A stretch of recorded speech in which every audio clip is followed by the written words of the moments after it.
Si tu es une personne, tu réagis trop vite, tu interprètes mal un message, une remarque faite même neutre te fait mal, tu prends tout personnellement, tu te vexes facilement, tu prends tout au premier degré et parfois un simple bonjour te paraît comme une attaque. Un ami organise une fête, si tu n'es pas invité, directement tu dis qu'on ne te considère pas, qu'on ne t'aime pas et tu te vois régulièrement en train de supprimer des numéros, en train de bloquer des personnes et après tu t'en veux, tu regrettes, tu te demandes pourquoi est-ce que tu réagis de la sorte. Mais moi je veux te rassurer, tu n'es pas fou, tu n'es pas folle, tu n'es pas faible et surtout tu n'es pas seul. Ton histoire a une explication, ce que tu vis a une explication et surtout ça peut se guérir. Lorsqu'on a eu certaines expériences dans le passé, avoir des comportements pareils, c'est normal parce que ton ego, ton corps ne veut pas vivre ce que tu as eu à vivre la fois passée et donc tu te mets sur la défensive et tu fais tout ce qui est à ton pouvoir pour éviter que l'histoire se reproduise. Si tu te reconnais dans ce que je viens d'énumérer plus haut, je veux te rassurer, tu n'es pas seul et je te comprends tellement. Et quand je dis que je te comprends, je le pense vraiment parce que je suis aussi passée par cette étape. Mais par la grâce de Dieu, avec le développement personnel et ma relation avec Dieu, j'ai pu traverser cette étape. Et je te fais cette vidéo pour que nous analysions ensemble ces différents comportements et surtout pour te proposer des solutions concrètes qui vont t'aider à traverser cette étape. Parce que si tu vis tout le temps en réaction, tu vis tout le temps sur la défensive, non seulement tu n'es pas en paix avec toi-même, parce que tu n'es pas centré, tu es toujours en réaction et surtout ton entourage, les relations autour de toi en souffrent. Tu ne parviens pas à maintenir des relations saines, des relations solides à cause de ces blessures qui sont en toi et qui détruisent ton quotidien. Mais avant de continuer cette vidéo, je veux d'abord souhaiter une heureuse année 2026 à toute ma communauté. J'espère vraiment que vous avez eu de très beaux moments en famille, avec les gens qui vous aiment. Et j'espère que vous avez eu l'opportunité, pour ceux qui avaient des conflits, de les régler. Parce que ce n'est pas bien d'entrer dans une nouvelle année avec les problèmes. J'espère vraiment que cette année 2026 sera pour vous une année de paix, une année de joie, une année de concentration, une année où vous allez vraiment accomplir de grandes choses et de surtout avoir une relation authentique avec Dieu parce que c'est votre base. C'est le système d'exploitation. Oh, j'ai touché le domaine informatique. Anyway, on chasse le naturel, il revient au galop. Donc, je vous souhaite vraiment de passer de très bons moments, d'être concentré et surtout d'éviter l'éparpillement, d'éviter les distractions, les relations qui vont venir vous détruire. Si c'est ta première fois de m'écouter, je suis Pradelle et ma mission est d'accompagner un maximum de personnes à croire en elles, à vaincre leurs peurs, à dépasser leurs limites, à surtout bâtir une vraie relation avec Dieu afin d'être équilibré dans tous les domaines et vivre une vie heureuse et épanouie. Sur ma chaîne, je te partage chaque semaine une vidéo soit sur le développement personnel ou la spiritualité, toutes inspirées de la Bible et des livres sur le développement personnel. Parce que je crois fermement que lorsque la spiritualité et le développement personnel sont combinés, on a l'assurance de bâtir une vie équilibrée dans tous les domaines. Alors, si ce sont les thèmes qui t'intéressent, n'hésite pas à t'abonner. Et surtout, même un petit pouce bleu pour me montrer que tu aimes la vidéo et cela fera comprendre à l'algorithme que nous faisons des choses sérieuses ici et il pourra surtout la proposer à d'autres personnes qui pourront en être bénies. Avant de continuer cette vidéo, je veux attirer ton attention sur le fait que cette vidéo est inspirée des livres de Lise Bourbeau. Le premier parmi ces livres, c'est Les 5 blessures qui empêchent d'être soi-même. Je le présente là à l'écran. Ce livre est une délivrance pour toute personne qui le lit. Je t'assure que si tu lis ce livre, tu vas comprendre ce qui se passe en toi et surtout, tu vas trouver des solutions. Dans ce livre, l'auteur explique les 5 blessures qu'on peut retrouver chez un individu et comment est-ce que ces blessures se manifestent, que ce soit sur le physique, à travers les comportements, les caractères au quotidien. Quelqu'un qui souffre par exemple d'une blessure du rejet, c'est quelqu'un qui a développé une hypersensibilité. Quelqu'un qui a du mal à recevoir un non. Quelqu'un qui prend un non comme un rejet de sa personne. Quelqu'un qui se compare tout le temps avec les autres et se rejette lui-même. Quelqu'un qui intérieurement se dit toujours que les autres sont mieux par rapport à lui. Si tu es une personne, lorsque tu te retrouves à un endroit avec une personne, tu te dis toujours non, tu n'as pas ta place. Tu te poses la question, mais qu'est-ce que la personne trouve de si particulier en moi pour m'aimer? Pour toi, on ne peut pas t'aimer comme tu es. Lorsqu'on prend par exemple une personne qui souffre d'une blessure d'abandon, c'est une personne qui a développé une hypervigilance dans ses relations. Elle a besoin d'attention immédiate. Un exemple concret de la vie de tous les jours. Tu écris un message, si une personne prend du temps à te répondre, directement tu penses que la personne ne te considère pas. Tu te sens abandonné. Tu te sens mal. Tu rumines, tu bloques, tu supprimes. Ou si la personne a fait 5 heures de temps avant de te répondre, tu dis oui, moi aussi je vais attendre 5 heures avant de répondre. Ou alors je vais attendre même un jour, comme ça la personne va comprendre que moi aussi je suis occupée. Tu vois un peu ce genre de réaction là. Vous êtes marié, ou alors tu es marié, ton mari ou ta femme rentre tard. Et comme elle ne t'a pas prévenu avant, ça devient un problème.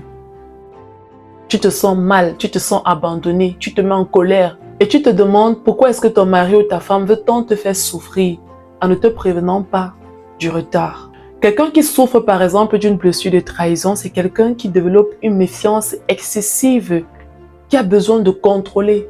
Quelqu'un qui a du mal à se confier parce qu'il a peur que ses confidences vont être utilisées contre lui, même en relation, même en amitié ou en famille. C'est quelqu'un qui sera toujours sur ses gardes, peu importe la personne qui est en face de lui. Quelqu'un qui souffre d'une blessure de trahison, c'est quelqu'un qui aura toujours tendance à veiller de manière excessive sur sa réputation. La personne aura tendance à vouloir mentir même dans le but de préserver sa réputation. Parce qu'elle est en train de vouloir tout contrôler. Si tu es une personne, tu tiens beaucoup à ta réputation et ça t'amène même des fois à vouloir mentir pour protéger cette réputation-là. Et surtout, tu vois ces mensonges, tu ne les vois pas comme des mensonges en fait, tu vois cela comme une façon, un moyen de te protéger. Ou alors, tu es quelqu'un, tu as du mal à te confier. Sache que tu souffres par exemple d'une blessure de trahison. Du moins, il est plausible. Et je vais vous dire après pourquoi je dis plausible.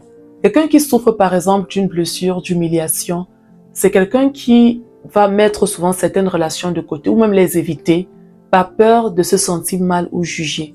C'est quelqu'un qui va éviter des personnes par peur d'être rabaissé, d'être abaissé. Tu évites les gens parce que tu as peur d'avoir honte et surtout tu as peur de faire honte à ces personnes-là.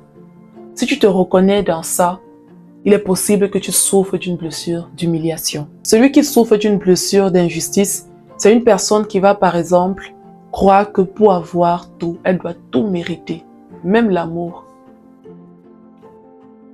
C'est une personne qui se sent mal lorsque les autres possèdent et elle ne possède pas. Et elle se sent encore plus mal lorsque elle possède et les autres ne possèdent pas.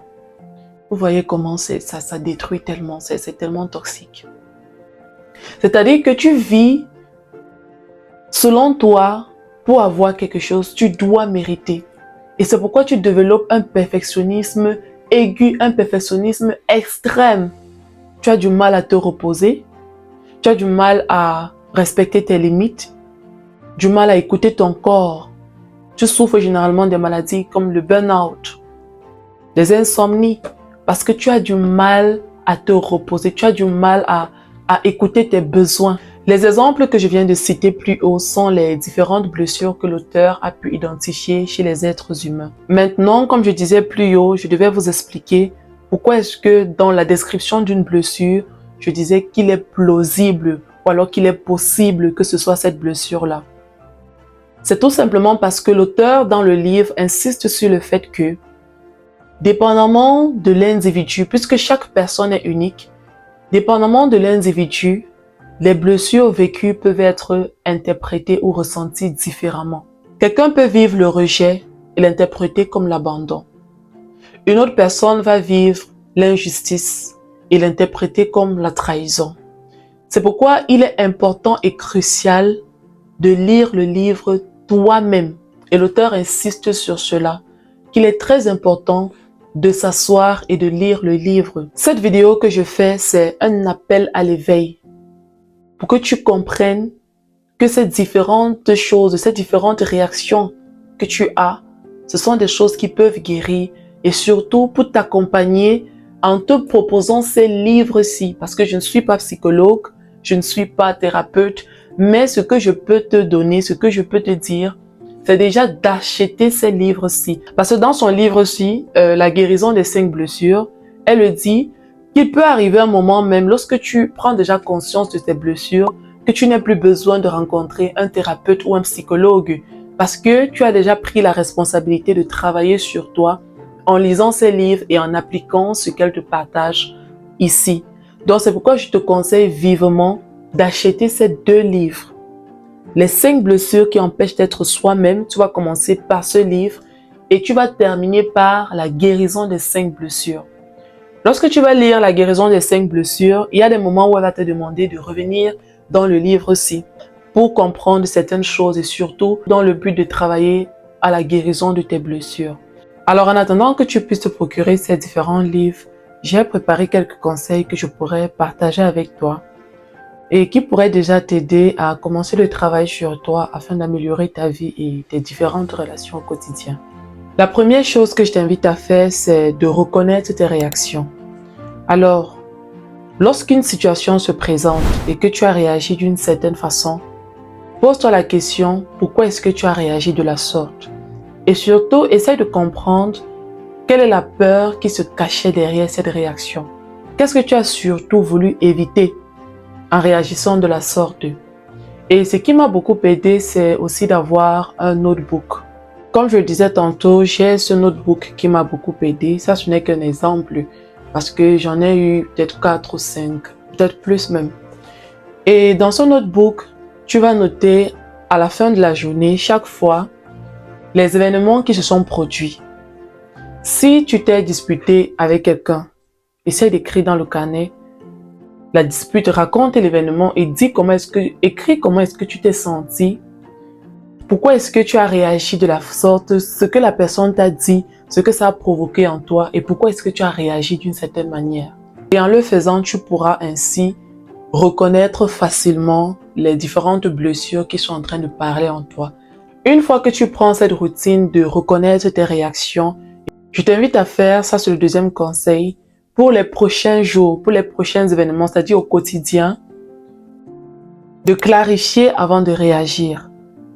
Si quelqu'un t'envoie un message et que tu remarques que tu as une interprétation qui t'affecte, demande à la personne clairement qu'est-ce que tu voulais dire par là. Est-ce que tu peux reformuler? Ou alors, le message que tu m'as envoyé ici, est-ce que tu voulais dire telle chose par là? Là, tu places ton interprétation. Et très souvent, tu vas te rendre compte que l'interprétation que tu as eue du message ou de la situation est toute différente de l'interprétation que l'autre personne va te donner. Et de cette façon, tu pourras avoir le vrai narratif, ce qui va t'empêcher d'être blessé et de ruminer sur une situation qui n'est même pas réelle. Parce que ce qui se passe souvent, c'est que on se base sur l'interprétation que notre esprit, notre subconscient a. Et on passe le temps à souffrir pour quelque chose qui ne devrait même pas normalement causer la souffrance chez nous. Ça, c'est le deuxième conseil. Le troisième conseil que je te propose, c'est de respirer avant d'agir. Oui, c'est un exercice que j'ai appris à faire. Respire avant d'agir. Quand tu causes avec quelqu'un, ou si tu es au milieu des gens, quand tu sens que tes émotions sont en train de monter, quand tu sens que tu es chargé là, et que tu veux exploser, respire. Prends même 3 secondes, tu respires. Je t'assure que les 3 secondes de respiration que tu vas faire là, je ne sais pas si c'est 3 secondes, mais respire au moins 3 fois. Tu inspires, tu expires. Juste ces moments d'inspiration et d'expiration vont te permettre de te calmer et vont t'éviter de réagir de manière impulsive. C'est très important. Tu vas te rendre compte qu'il y a des paroles que tu ne vas pas balancer comme ça là. Pourtant, si tu avais réagi à chaud comme ça, de manière impulsive, tu aurais relâché des paroles qui auraient blessé des personnes. Et généralement, ce sont des paroles très dures, crues, sèches et qui affectent l'autre de manière profonde. Donc, respire avant d'agir. Le quatrième conseil que je t'invite à appliquer, c'est d'accepter de ne pas tout surinterpréter. Ça rejoint le deuxième conseil, je me rappelle plus, où je te disais de clarifier avant d'agir. Arrête de surinterpréter. Apprends à lire une phrase telle que c'est.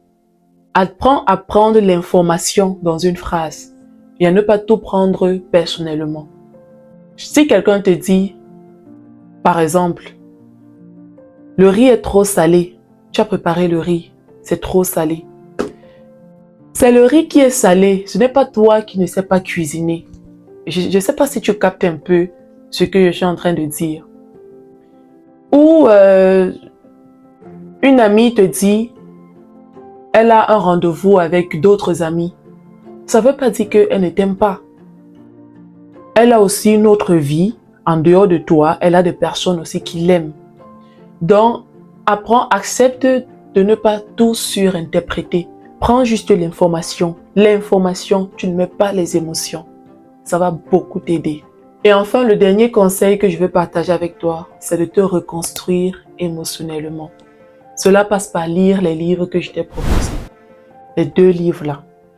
La guérison des 5 blessures. En fait, tu vas d'abord commencer par les 5 blessures qui empêchent d'être soi-même. Ensuite, tu vas continuer avec la guérison des 5 blessures. Lis ces livres. Et surtout, rapproche-toi de Dieu. Reste proche de Dieu. Lis et médite la parole de Dieu. Oui, je l'entends bien. Plusieurs personnes me l'ont déjà dit. Pradel, tu peux pas faire une vidéo sans parler de Dieu. Tu es toujours en train de parler de Dieu. Est-ce que tu peux essayer de séparer vidéo spiritualité et développement personnel? En fait, pour moi, je le dis bien au début de mes vidéos, ici je parle de spiritualité et de développement personnel. Et ces vidéos sont inspirées de la Bible et des livres de développement personnel. Je ne peux pas me définir sans parler de Dieu. Et mon identité en Christ fait que je vois Dieu partout. En fait, dans tout ce que je fais, je vois Dieu. Donc, je peux pas, je sais pas comment faire, mais je ne peux pas m'en empêcher. Je peux pas, je sais pas. Si je sais même, ça va toujours ressortir. Par exemple, pour travailler sur toi, dans le cas de la guérison des blessures, je sais, je t'ai proposé par exemple des livres de développement personnel, mais je sais que ce qui va encore plus t'aider, c'est te rapprocher de Dieu. Parce que ça fait partie de mon histoire, ça fait partie de moi, ça fait partie de qui je suis. Et c'est parce que je sais qu'en Dieu, tu pourras trouver un réconfort encore plus profond qui va t'accompagner dans la guérison de tes blessures, qui va t'accompagner dans le processus de l'amélioration de ta personne. Donc, je t'invite vraiment à te rapprocher de Dieu. Prends ta relation avec Dieu très au sérieux. Lis les Écritures. Je te conseille de lire les évangiles. Il faut lire les évangiles. Là, tu vas comprendre l'amour de Dieu. Tu vas comprendre l'amour de Jésus. Tu vas comprendre, tu vas te sentir aimé et encouragé. Et je veux surtout que tu n'oublies pas ceci. Nous sommes ensemble sur ce chemin. Dieu nous a donné son Esprit Saint. Et la Bible dit qu'en tant qu'enfants de Dieu, nous avons reçu le Saint-Esprit. Et les dons de l'Esprit sont en nous. Et c'est maintenant à nous de manifester ces dons, de travailler à la manifestation de ces dons. Et c'est dans le livre de Galates où on nous parle des fruits de l'Esprit. Les fruits de l'Esprit qui sont la bonté, la bienveillance, la douceur, la maîtrise de soi, la joie. Tous ces fruits de l'Esprit sont en toi, sont en moi. Et prendre conscience de la présence de ces fruits en toi va te permettre de mieux gérer tes émotions au quotidien.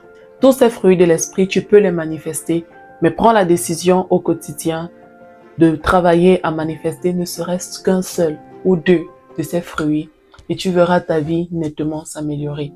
Voilà, c'est ce que je voulais partager avec toi dans cette vidéo. J'espère que cette vidéo apporte un plus à ta vie. Du moins, je l'espère. Je sais que cette vidéo va beaucoup t'aider. Et si c'est le cas, je t'invite à me laisser un petit pouce bleu, à t'abonner et à partager cette vidéo avec ton entourage. N'hésite pas à commander ton livre. Je vais mettre le lien dans la description de la vidéo. Tu pourras directement en acheter sur Amazon. Et surtout, si tu veux savoir quelles sont les différentes clés qui vont t'aider à faire de 2026 ta meilleure année, je vais te mettre une vidéo juste ici en haut de l'écran. Tu pourras cliquer et la regarder directement. Et si tu veux soutenir mon œuvre, si tu veux soutenir ma mission, je t'invite à cliquer sur le bouton Thanks qui s'affiche juste ici en bas de l'écran. Cela me permettra d'acquérir un meilleur matériel, ce qui me permettra de produire des vidéos de meilleure qualité et surtout de gagner en temps. Parce qu'enregistrer une vidéo, ce n'est pas du tout évident, mais avec le bon matériel, ça devient plus facile. Alors, je te dis déjà merci d'avance pour ton soutien et je prie le Seigneur de te le rendre au centuple. Tu étais sur Pradel Inspire.